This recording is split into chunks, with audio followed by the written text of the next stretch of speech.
Значи, овој ребаланс на буџет, мислам дека треба да го наречеме она што е, а да не се обидуваме да го протнеме како дека ова е спас да нефункционалните јавни предпријатија, односно поточно заплатите таму, дека не е отпочнување на оние заглавени процеси, не е ни некоја консолидација, не е ни рационализација на буџетот, туку е само еден обичен, краткорочен, нефункционален, без стратегија и визија административен фластер, што практично и е.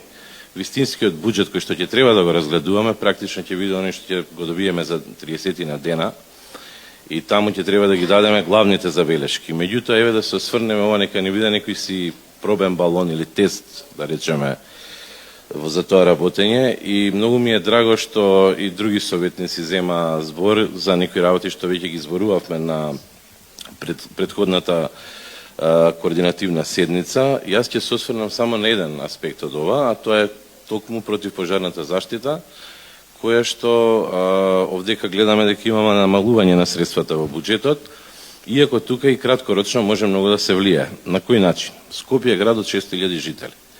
Конкретно ние имаме некаде околу 280 пожарникари заедно со техничка служба, кои што се во моментов запослени.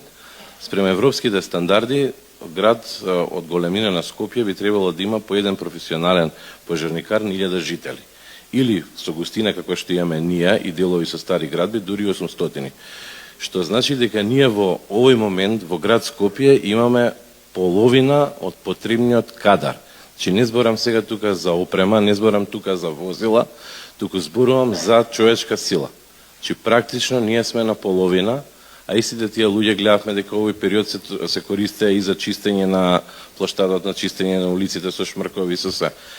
Така што можевме, конкретно дури во овој ребаланс, не го дадовме амандмански, зашто кратко беше времето, меѓутоа требаше да се има во предвид, а особено треба да се има во предвид кој ќе се носи буџетот, дека потребно да се направи ревизија на кадарот кој што работи во противпожарните служби, да се знае точната бројка и точната квалификација, дали ги имаат поминато обуките и реобуките, и да се направи јавна презентација за истото, да се направи ревизија на опремата и на возниот парк, да се направи проверка на хидрантските мрежи, затоа што не само по влезовите, туку и хидрантите кои што се во самиот град се дел нефункционални, да се проверат сите ризични точки, да се направи акт за организација, протокол за интервенции и извештај за потребното ниво на обука. Сето ова можеше и во овие 30 дена, наместо да се крати овој дел од буџетот, да се искористат и тие буџетски средства, токму за ова и за контрола на ризичните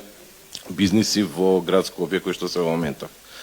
Така што ние како советничка група од Левица немаме зошто да го гласаме овој ребаланс на буџетот, меѓутоа еве конструктивни забелешки од моја страна, а и од колегите претходни од другите советнички групи. Ви благодарам.